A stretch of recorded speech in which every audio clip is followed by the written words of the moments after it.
How's it going, everyone? My name is Fallinghurts, and I'm here with another review, one that I actually wasn't sure if I was going to make, only due to the timing of my life. Right when the game came out, a day later, I went on vacation for a week, so here I am, about a week and a half, 2 weeks later, not sure if I'm going to even get anything on this review, because I'm kind of behind the wave on this, but that's okay. Anyways, enough about me. Alias Fireteam Elite was released by Cold Iron Studios on August 24th, 2021, which was almost a week ago at this point, and is, of course, published by Focus Home Interactive, the AA Kings. So, of course, Aliens Fireteam Elite has a terrible name. We know that. Elite didn't need to be added. Aliens Fireteam was just fine. Everyone knows that. I don't know where along the lines.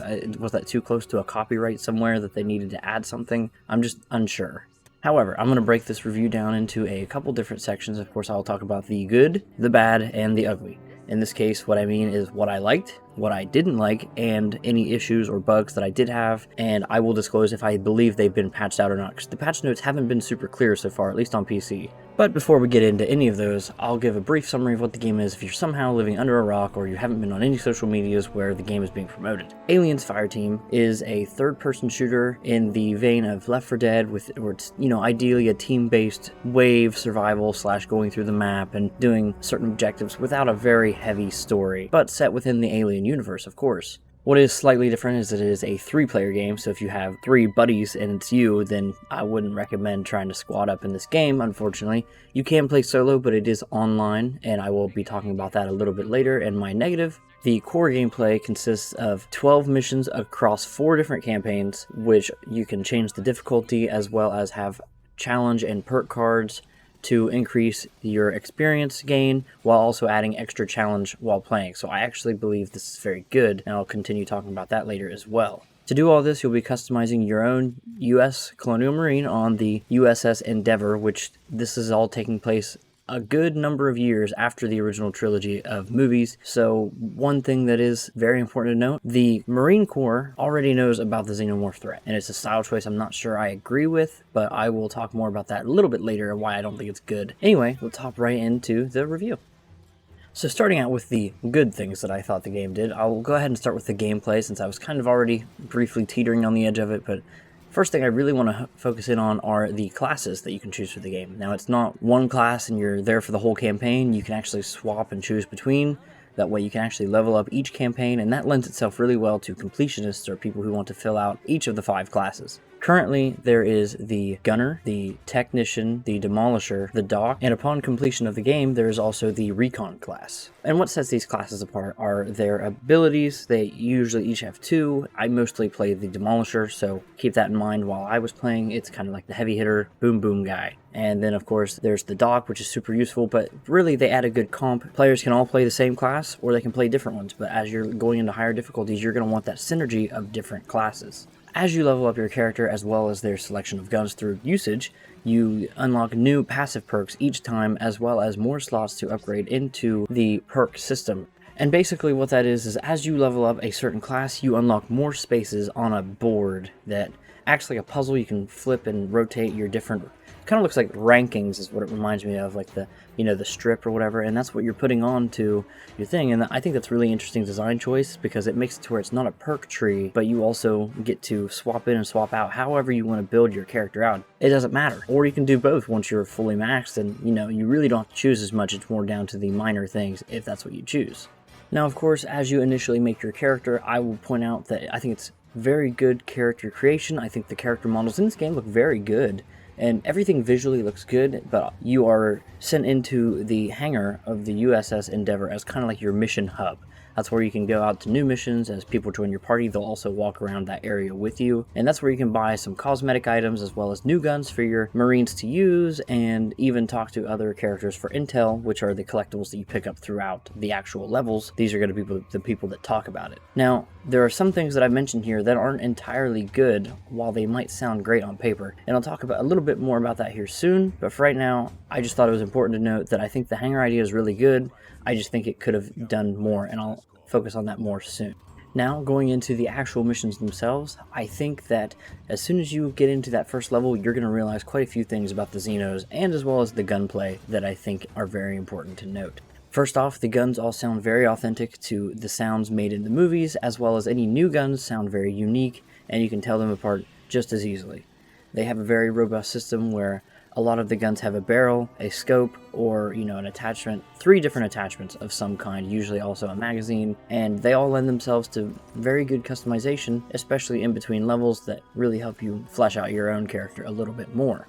It does seem that shotguns are a bit OP at this moment, mostly due to the fact that you can get up close and personal, but I think that was kind of the point of the movie too at times, but you have to avoid the acid. Alright, speaking of acid, let's actually talk a bit about those Xenos, and I gotta say, I really liked the enemy variety in this game. The enemy designs were all pretty good. You've got your basic drones and different worker xenomorphs coming at you as the cannon fodder. You will eventually, of course, come across the ovomorph or the face hugger, different escalating varieties, as well as things like the lurker who hide back and try to pounce on you, and you actually have to do a QTE to get out of it, or the spitter, who stay hidden and far away from you to hopefully spit acid directly at you while not engaging directly in combat. Of course, there are other varieties that I will not strictly avoid, but there are some that definitely require more of a team effort to kill, because that is the name of the game after all. It's your Fireteam.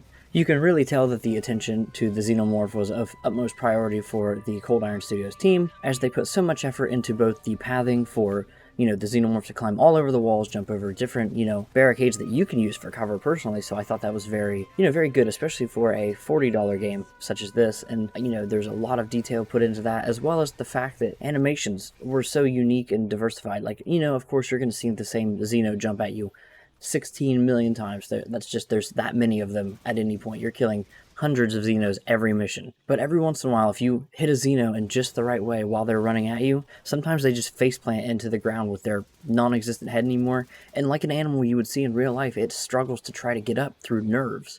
And it's very interesting to see this, I don't know, just attention to detail to the animators. I think that was the top-notch thing at Cold Iron Studios when it came to the actual gameplay design. And of course, I'd be a fool not to mention that the sound design for the Xenomorphs is just as incredible as any other high-quality movie or Alien Isolation.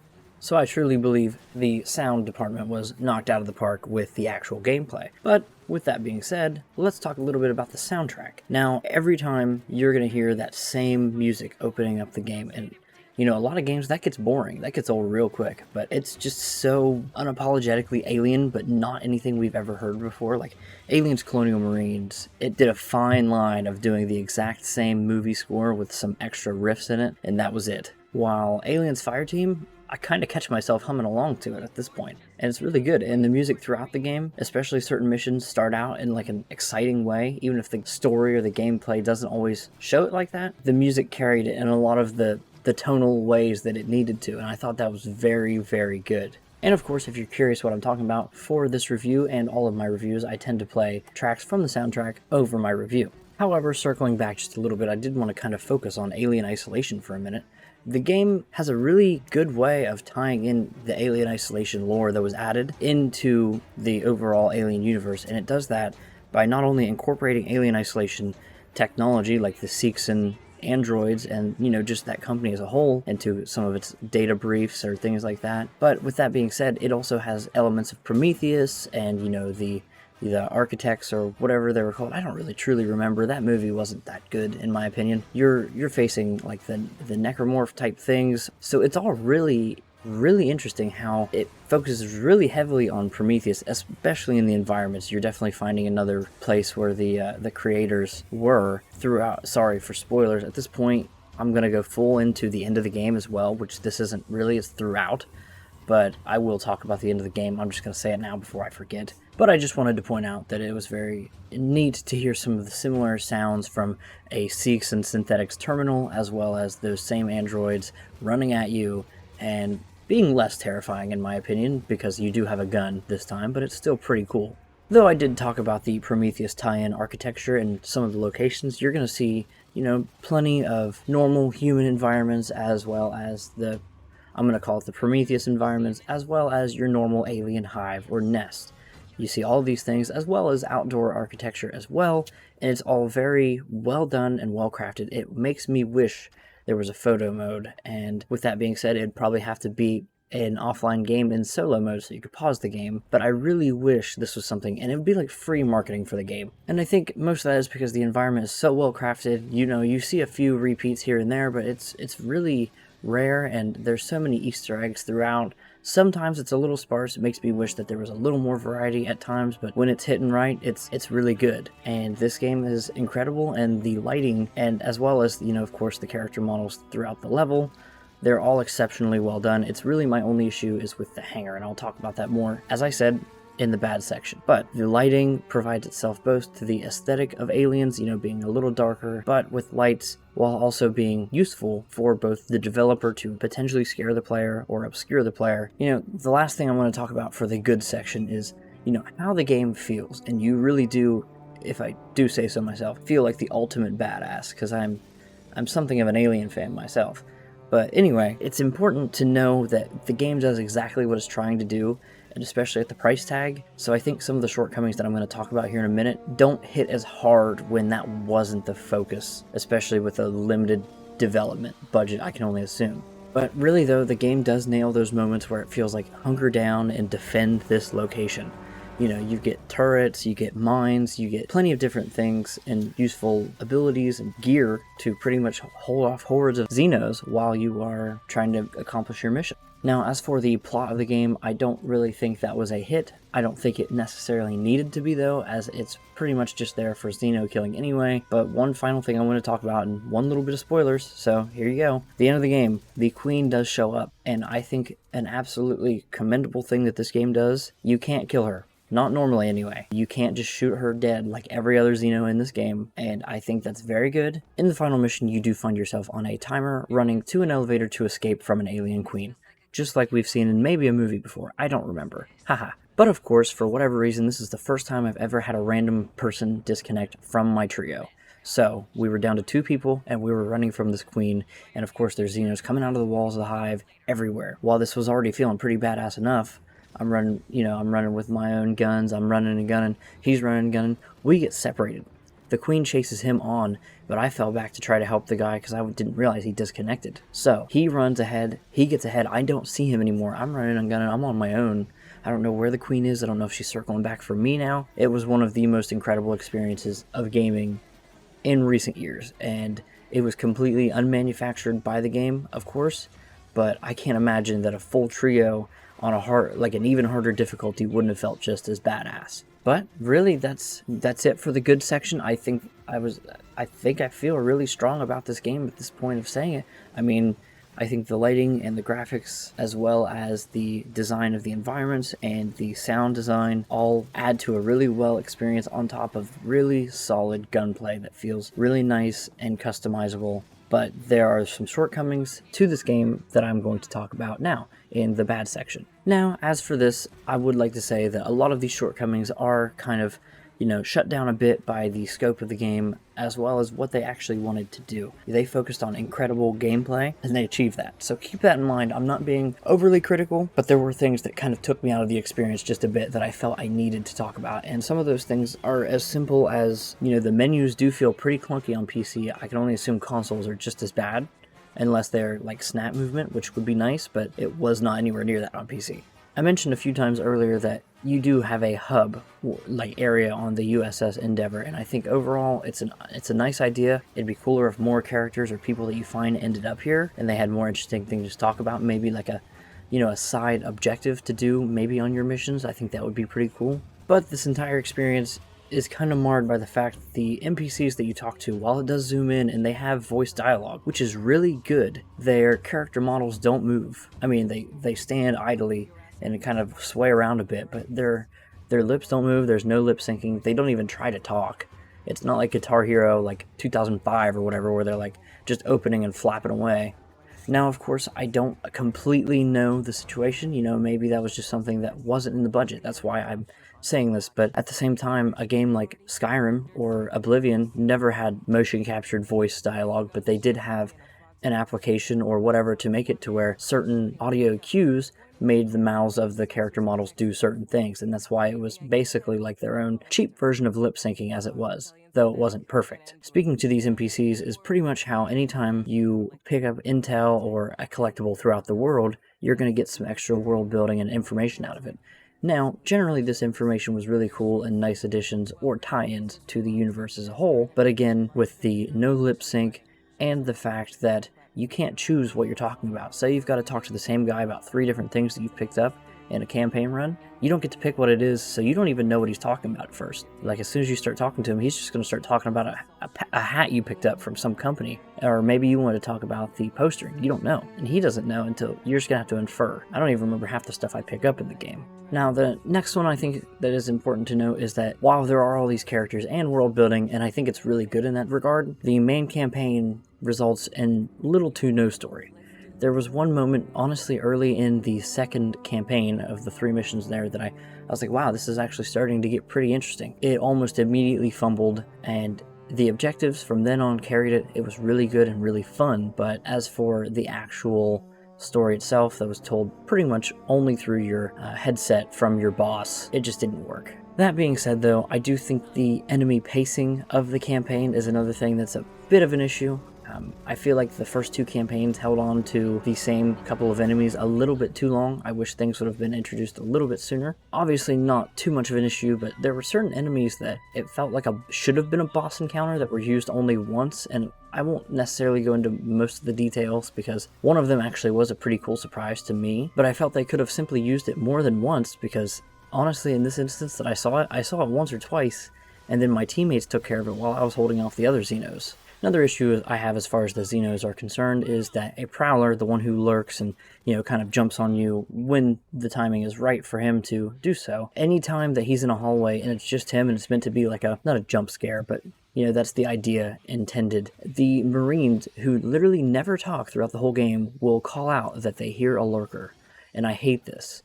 I would rather they just make the breathing louder. That way the player can hear it themselves. I think that'd be a really nice addition because it kind of takes away the immersion a little bit when the game's like, hey, there's a lurker in here. These, of course, are criticisms that are, fundamentally pretty minor, but there are some things that I think overall did kind of take away from the main experience as an Aliens fan. And that primary thing is just the fact that the Marines already knew about the xenomorph threat before they even got there.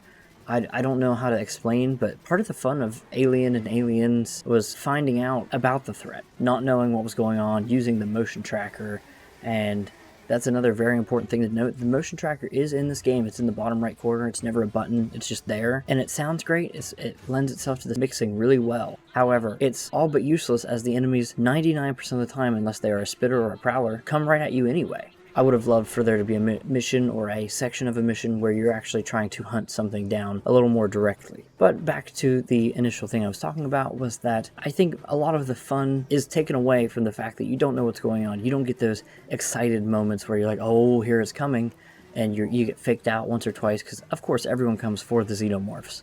But you never know exactly when they're going to come, and that's part of the appeal, but unfortunately this game didn't quite have that. My final criticism at this time is that there is no pausing or offline mode in solo gameplay. When you're in solo mode, you do actually have 2 AI companions who are Sikhs and robots, so that's pretty cool. And while they are passable on, a standard difficulty is the only way I really check them out, you just can't pause. And with that being said, I'm going to go ahead and say what exactly I would change about the game. I'm not the type of person to criticize without a method of fixing what I think is wrong.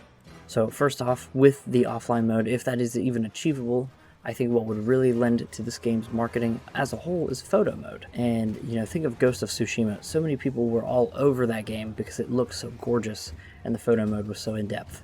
Another thing I would change would honestly just be the alien lurker breathing instead of a Marine saying, lurker, anytime he enters an empty hallway. And finally, I think the other 2 things I would change in the hub area would be that I wouldn't even zoom in on the character models. I think that would make the lip syncing, if you can't do it, I understand because of budget, maybe don't zoom in on them. Don't put a focus on it because it zooms right in on their faces anyway. With the intel, of course, I think that you should be able to select which one you want to talk about if there are multiple. The conversations are already there. It's not like any extra thing other than one little window that you click on to say which one you want to talk about first. I think that'd be very helpful and a lot more easy on the player experience. Finally, I'll talk about the bad. These are all the bugs I experienced. This is a very short list, and I actually believe most of these issues have been fixed with patches, as after my initial experience on day 1 as well as the day 2 of game launch, I haven't had any issues since I've came back from my vacation. The first bug that I did come across actually was a simple audio bug, and it was for the most iconic gun in the game, and that was the pulse rifle. It just had no gunfire sound effects. A friend of mine actually came across a bug with the same gun that other players on the team, the gunfire would not stop, so that would honestly be more annoying, but from the sounds of things, they seem to have fixed that with one of the 3 patches that have been out over the last week since launch. Another that I had was actually a progression bug that was pretty simple fix. It wasn't game breaking. I couldn't continue the campaign because it was saying that I did not complete the mission, and all I had to do was actually restart the game. I only had this once, and I haven't had it since, and that was on the first day, so I'm not sure if that's persistent and rare, or if it's fixed. I'm actually not entirely sure, but keep that in mind. Other than that, I've had only a few visual, glitches, I would call them, not even bugs, just throughout the game. Very rare. This is actually a pretty well-polished game for what's there, but there's not a lot of extra content, I guess. Other than that, all I can truly say is that some weapons seem to have an advantage, but that's not a problem, as it is not a PvP game, so if you want to pick the busted class, then pick the busted class. That's on you. And really, that's all I had for the bad. So to summarize everything about this game is that I personally believe that it had a lot of strong visuals as well as gameplay that was brought down a little bit by some of the shortcomings as far as the presentation in the hangar as well as some of the user interface. But overall, that along with the few launch bugs that I personally did encounter at a $40 price, it is absolutely worth getting, especially if you're a huge Aliens fan or the Left 4 Dead style fan as well. Though I would note, for any non-diehard fans of the Alien franchise, maybe this is something that you'll wait for a sale for. And this is definitely something you would be well to consider if you are interested in this genre and Back 4 Blood isn't doing it for you. Maybe you didn't like the beta or you've heard negative things, which I've heard some pretty negative things overall, so I'm not really sure what to think of that one, but this is going to be my game of multiplayer choice, other than Fallout 76, which I'm doing a video for. Anyways, my name is Fallinghurts. Thank you for watching this video. I hope you enjoyed it, and if you found anything useful at all from it, go ahead and subscribe. Thank you.